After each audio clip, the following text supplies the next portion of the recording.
ಮಾಡಿದಂಥ ಪರಮ ಉಪಕಾರ ಆ ನಿಮಿತ್ತವಾಗಿ ಇಲ್ಲಿ ಕೊಡುವಂತಹ ಮಹಾಭಾಗ್ಯ ಸಿಕ್ಕಿದ್ದು.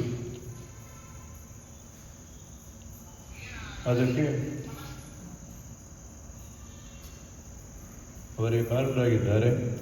ಅವರ ಉಪಕಾರವನ್ನು ಸರ್ವದಾ ಎಂದು ಕೂಡ ಮರೆಯೋ ಹಾಗಿಲ್ಲ ಅಂತ ಹೇಳಿದ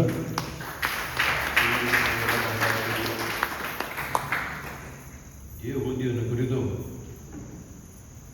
ವಿಪರಿಣಾಮಕ ಭಗವಂತ ಪ್ರಗತಿಸ್ಥೋಪಿ ಪುರುಷಃ ರಾಜ್ಯತೆಯೇ ಪ್ರಾಪ್ತೇ ಗುಣೈ ವಿಕರಾದ ಅಗ್ರತೃತ್ವ ನಿರ್ಗುಣತ್ವ ಜರಾರ್ಕಪದ ಅಂತ ಹೇಳಿ ಈ ಪರಮೊಂದಿಗೆ ಜೀವನ ದೇವರ ಬಿಂಬನಾಗಿದ್ದಾರೆ, ಜೀವನ ಪ್ರತಿಬಿಂಬರಾಗಿದ್ದಾರೆ ಅಂತ ಅನ್ನುವಂಥ ಮಾತು ಹೇಳಿ ಈ ಪ್ರಕೃತಿಯ ಒಂದು ವಿಕಾರವಾದಂತಹ ಜೀವನಗಳ ದೇಹಗಳನ್ನು ನಿರ್ಮಾಣ ಮಾಡಿದರೂ ಕೂಡ